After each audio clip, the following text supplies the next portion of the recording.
Cool today is I get to close this series out that we're in right now called New Beginnings. And so I want to share a story with you guys today about a time in my life when I experienced new beginnings.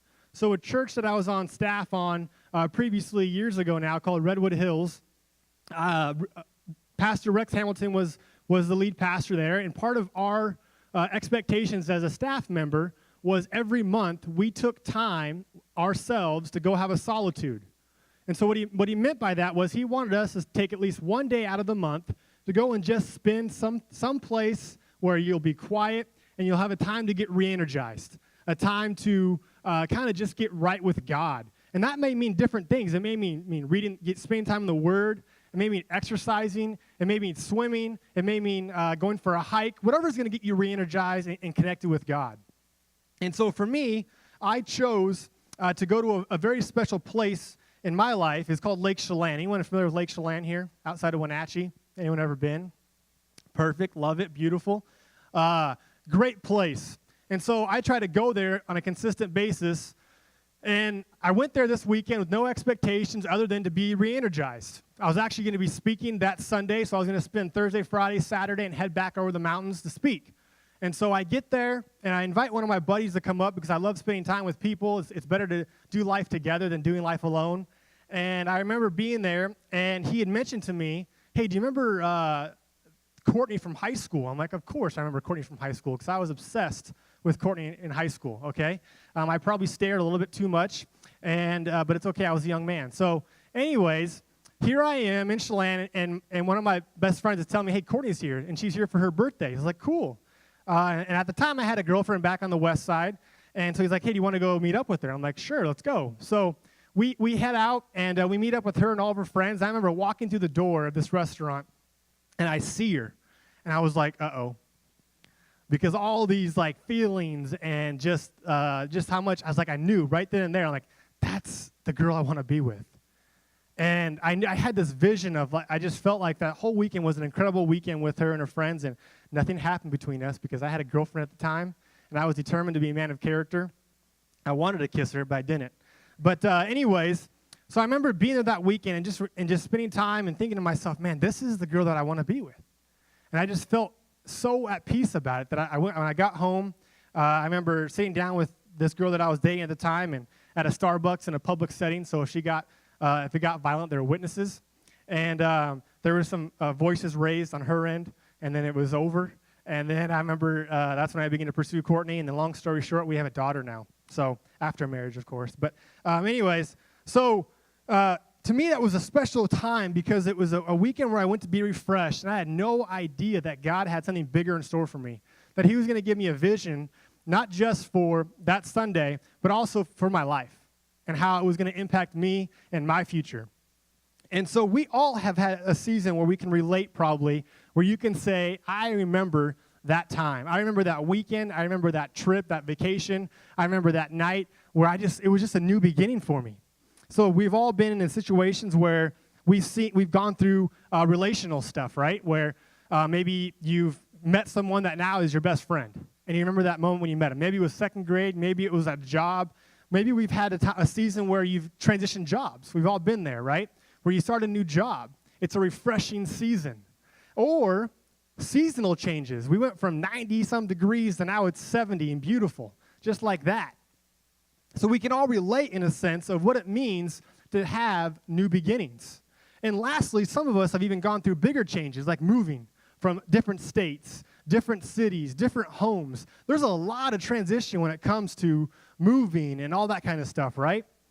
And that takes us into what we've been talking about all month, where we've been talking about new beginnings. And I'm excited because I get to close out today this series before we jump into a new series next week. And the reason why I love closing out a series is because we get to just, in a nutshell, recap everything we've talked about. And so today I'm going to talk about two specific men in the Bible. One's name is really easy to say, and the other one's name, Eric helped me learn how to say it. So I learned how to cook this morning. And when I mean how to cook, it's Habakkuk, okay? So we're going to spend time in the book called Habakkuk, and we're going to spend time in the book of Acts as well. But before I get into the one I can't say, let's talk a little about this guy named Paul. And so if you jump in your Bibles to to Acts chapter 9. That's where we'll start. And everyone is, for the most part, has heard the story of Paul, right? Or Saul before he became Paul. And here's why he's an easy character to pick out and say, here's a guy with a new beginnings. Was if you study the history of Saul and you study the history before he became Paul, what he did is he worked for the government, okay? His job was to go from town to town and find Christians and arrest them. Okay, we've all probably heard the stories of that. And sometimes these Christians were thrown into jail. Sometimes these Christians were stoned. All kinds of stuff. And so if you read Stephen's story earlier, you'll see Paul's name being referenced in there. But today I want to talk about specifically his conversion and what it meant for him to be transformed, to be able to have new beginnings. Because you see, to really begin to have new beginnings, you have to know your vision, right? You have to have vision for your life to be able to even say, we're going into new beginnings. Because in order to get to new beginnings, you have to know where you're going, what's going to be new, right? And so here's this guy, Paul, or Saul at the time, and he's wandering from town to town, and on this specific road, you can read all about it, read the whole thing in chapter 9. He's impacted by God, just like that. Has a life-changing moment where God literally blinds him and speaks to him. And he's blinded, so now he needs help. So he's brought back to a house, to a disciple's house, okay? And there's a guy named Ananias who, if you continue to read chapter 9, you'll hear about him being called by God to go to this town, to meet this guy named Saul, and to pray over him and heal him so he can be redeemed for God's story, to make God's story even more known, to make history, right? And this Ananias guy's like, I don't know, I've heard about this guy. I don't really want to be around him. But then he listens to God. He's obedient. Long story short, he heals Saul, who eventually becomes Paul, and goes on to become one of the greatest missionaries of all time, right? He writes tons of letters to churches just like us saying, hey, I want to encourage you, I want to equip you, and I want to help you. And so we learn a lot from Paul's life of what it means to be transformed. And what's cool is if you read in Acts chapter 9, there's different scholars, if you study his story, in verses 17 to 19 or 17 to 21, there's one where it says, different versions will talk about it, but some people will say that there was months, maybe even years inside these verses where Paul was trained by the disciples to go out and be a discipler. And so why is that key? Because Paul needed to take time. You see, time is our greatest asset, right? It's the greatest gift we can give somebody, and it's the hardest thing to give up. And so here's this incredible man who's been transformed, and the first thing he's asked to do is to give up time for God, to learn. And so he does that. He becomes equipped, and that's huge in the transformation process, and I'll talk about more what that means for us later on today. But then we go on to figure out that what he was learning was a lot what we try to learn here at Blue Bridge. Our mission here is to love, grow, and serve, right? That's exactly what Paul was equipped to do by the disciples, to love people, to grow, and then to go serve the world. And if you want to jump back in the Old Testament, I want to spend a little bit of time on a guy named Habakkuk, right, Eric? There you go. However you say it. I call him H because H is easier than the actual name. So this book is one of my favorites because it's direct dialogue between a man and God. And if any of you ever here have been challenged with something in your life, it's a great example of what it means to cry out to God. And this book is in the Old Testament. It's only 3 chapters long. You could read it in 10 minutes. I encourage you to check it out today on commercial breaks of football because football obviously is more important, right? So here's this guy. He's a minor prophet in the Old Testament. Background, his name actually means to embrace. He's a prophet in Judah at the time before they were exiled. And like I said, it was a direct dialogue between him and God. And here's why this is such a powerful book. And I'll focus on it specifically chapter 2, verses 1 through 3. But the premise of this book is our man H wants to know, why is evil winning?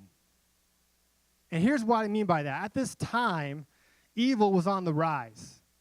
Okay, Israel and Judah were being attacked by by the Assyrians, and the Babylonians were on the forefront of coming in to destroy and capture and exile all these people, God's people. And they saw it coming. They just didn't know when it was going to happen. And here is this prophet who is trying to create hope in a time of no hope. And he's begging God for vision. God, what do I tell these people? What is going on? Why is evil winning? And he was just disturbed. And he was confused. And he was a little bit angry. And so when you read chapter 1, he is crying out to God. That's what the whole first chapter is. And then you'll hear God's response. And then you'll hear another plea from our man H, which leads us into chapter 2. And I want to read this to you because this is what I really want you to take home today. And here is what he says in chapter 2, verses 1 through 3. He says, "What's God going to say to my questions? I'm braced for the worst. I'll climb to the lookout tower and scan the horizon. I'll wait to see what God says and how he'll answer my complaint." That's out of the Message. And what's cool about that quick little chapter 2, verse 1 is I love the reference to the watchtower. And you see, back then they had watchtowers for incoming armies that they could see out from every direction.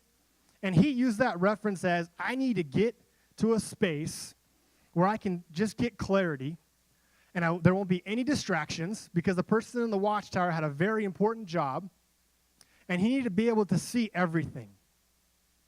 And so our man H here is waiting for vision to know how to pass on to his people.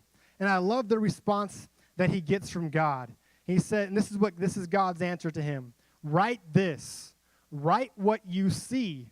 Write it out in big block letters so that it can be read on the run. This vision message is a witness pointing to what's coming. It aches for the coming. It can hardly wait, and it doesn't lie. If it seems slow in coming, wait. It's on its way. It will come right on time. And so what I love about this scripture is here's God saying, here's your vision. Your vision is to trust. Your vision is to wait. I remember I spoke months ago on waiting on God, and this is a reference to that. But my favorite part is he says, I want you to write it so big that you can see it on the run. And so he wants to give us as a vision that we can see no matter what, whether things are good or whether things are bad. We were able to clearly know the vision that God has given us as a church, and even back then, he wants to be able to see it on the run because they knew that something terrible was about to happen, that the Babylonians were on their way, that their army was growing, and they were going to take over the Assyrians, and then they were going to exile everybody. And so that takes us into writing the vision down. This is another key part that I love that he has them do. He wants them to write it down for many different reasons. So one, it can be remembered. And two, I think it's important that anytime we write something down, it's easier to remember. Anytime I go to the store, my wife asks me, hey, did you write that down? Because she knows if I don't, I'm going to forget it. Okay? I've had to make many trips back to the store because I didn't write it down. Or I get the wrong thing, or I get too many things. But that's a different story for a different day. So my question for you today is this. In your own personal life, I want you to think about this. What's your vision? What is your vision for your life?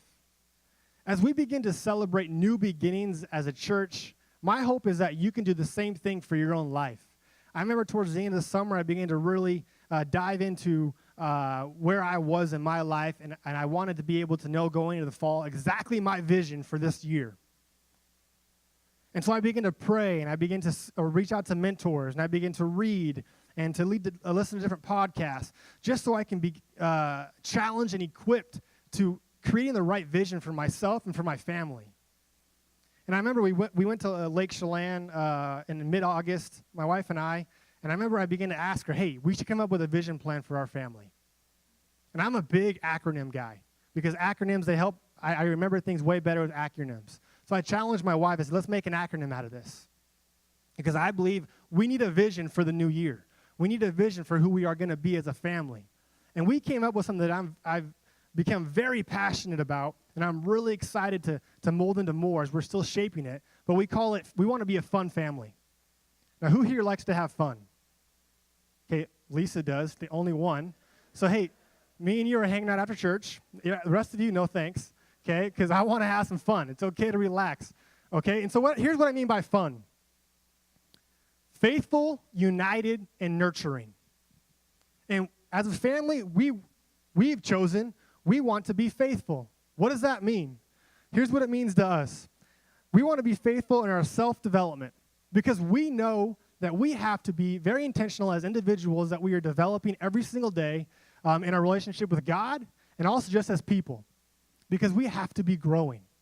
And the second part of that is we want to be faithful in our relationship with others. That's the vision that we want because we have to be intentional about our relationship and also relationship with other people. So whether it's here at Blue Bridge or whether it's family members or whether it's people that we work with in different organizations, we want to be faithful to others and developing those relationships.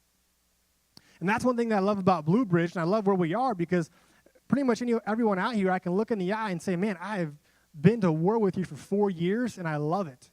And I can't wait for the next 4. And the second part of that is united. We want to be united. And another acronym is TEAM. So together, everyone achieves more. That we know that we are stronger together than we are separate. That together, if we put our heads together, we are going to make smarter decisions. We are going to be more equipped for what's in store for us. We are going to be ready to go for whatever comes at us. Because life is unpredictable, right? Life is great, and life can be really ugly at times that we can't even control. And the third part of that is nurturing. We want to care for people and one another the same way that we want to be cared for, right? It's the lifelong lesson we read all throughout Scripture that Jesus talks about. Love people the way you want to be loved. And so we want to love each other and others the way that we want to be loved, cared for, nurturing. We want to nurture people. So that's our vision for our family. And I challenge you today, you don't have to come up with an acronym. You don't have to have this big, long family meeting. But I challenge you, what is your vision for your life? Because you see, Paul had to take time away to learn his vision and his new plan for his life that set him up for one of the greatest stories ever told in Scripture. Go read the rest of Acts, chapters 9 through the rest, I think 26, 28. That's why Acts is my favorite book, because it's modern-day church.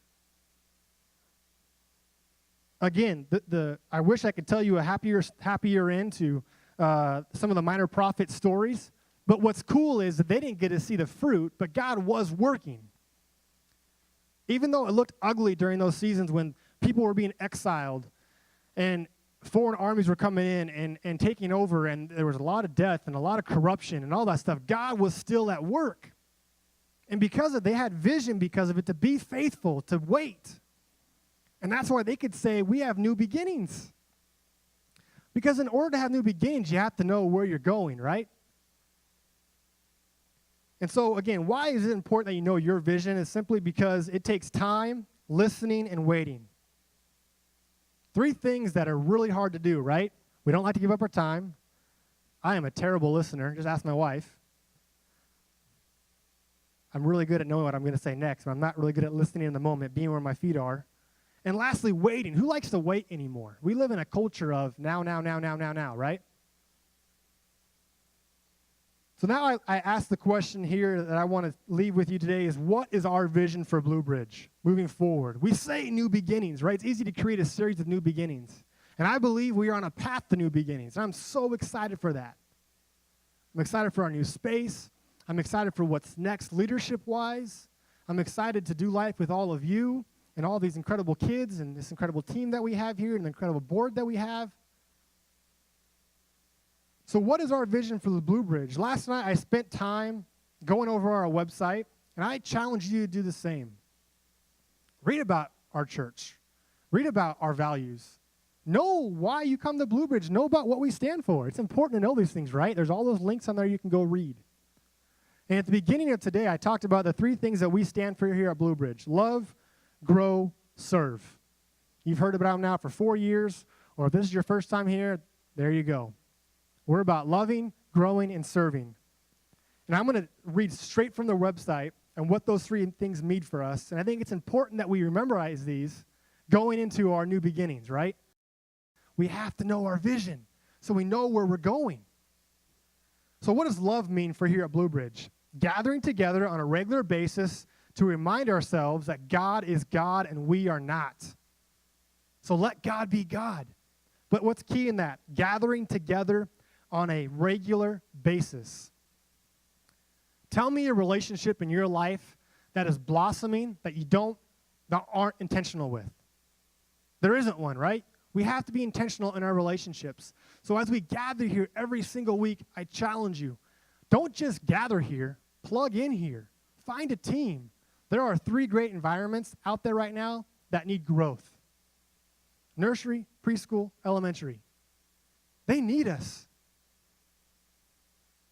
For 2 reasons. One, that core team, they got to be a little bit tired because they've been pouring into kids now consistently for a long time. And 2, every single person here, I don't care how old you are, I don't care how much of the Bible you know, you have an incredible story that our kids need to know. So I challenge you today, think about, how can I not just gather here at Blue Bridge? How can I plug in here at Blue Bridge? And if you want to know how, reach out to someone on the lead team. Reach out to a board member. We're a small enough church where it's not hard to connect with people, right? We need to take advantage of this time. Because just as Eric was talking about before church, we can't wait for the day where we have to add 3 more rows. We can't wait for the day where we have to say, you know what, we got to move again. Not because we have to, but because we need to, because we run out of space. And I believe that day will come in time with vision and people not just gathering, but plugging in. Where can you plug in? The second thing, grow. This is from the website. So discipleship happens in community. Now, we have groups getting ready to launch. You can go on our website and read about it. I believe you might see some slides today about some opportunities that are coming up depending on your age group and all that. But I challenge you to get involved somewhere in a group because discipleship happens in community. Let's go back to Paul for a second. It wasn't like Paul was blinded on the road. God spoke to him. He became unblinded, and then he just went and boom, done. No, you can read in Acts chapter 9 where it talks about he had to be discipled first. It's no different. It takes mentors in our lives to help us grow, be challenged, and to do things that aren't necessarily comfortable. And that happens in community. That happens in growth. You look at any profession in life, I don't care what it is, it's very rare you can just walk through the door and boom, you're an all-star. It takes someone to coach you, train you, and send you. And that's exactly what groups will help you do. And the last one today is serve. Find a need and meet a need. Again, straight from the website. Find a need and meet a need. There are tons of opportunities here in the Tri-Cities that there are tons of, opportunities, needs, whatever you want to call them, all over. And there are too many organizations that we've chosen to partner with and that maybe we haven't yet that are out there that you can plug into. So I challenge you today, don't just challenge yourself to plug in here at Blue Bridge, plug into your communities. What's going on in your neighborhood? What's going on in a local nonprofit or in the school that's 2 blocks from your house? How can you begin to volunteer there? Find somewhere to serve because we all know we're healthier when we're giving up our time for others. I get more energized when I'm volunteering than I do sitting at home watching TV, some Netflix show that comes out, like Fuller House, that I haven't started yet, okay? So I challenge you, find a place to serve.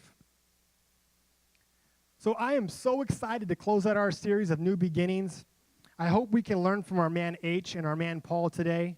And I want to leave you today with something. There's a song, I think it's called Resurrection, but there was a powerful lyric that was said that I want to share with you. It says, "The resurrecting King resurrects us." And so my hope today is that you know as an individual and as a church, the resurrecting King is resurrecting you, is resurrecting us as Blue Bridge. And the last thing I'll say is out of Habakkuk Attaboy. Shrug. We'll find out. Chapter 3, verse 19. I will take joy in the God of my salvation. God the Lord is my strength. So here's a man that knows destruction awaits, literally. Destruction doesn't await us. Life does. Victory does. If he can find strength, if he can find joy, so can we. So I pray for you this week, find your vision, you'll find your joy, and you'll find your strength. That's what we're going to do as a church, and I challenge you to do it as individuals. So we're going to pray, we're going to worship, and then we're going to go with joy. Sound good? Jesus, I just thank you for this opportunity today to come to Blue Bridge, a place that victory awaits. I pray, Father, I thank you for the vision you've given us, and I just pray as a church that you continue to speak wisdom into our lead team, into our board, as we continue to create the vision for what's next. And I also pray for everybody here, Father, that families, individuals, it doesn't matter what season of life they're in, married or not, college age or high school, that they will begin to ask themselves, God, what is my vision? What am I going to lean on this week and for the rest of my life? We thank you that you are the resurrecting King, and you are resurrecting us, Father. In your name I pray, amen.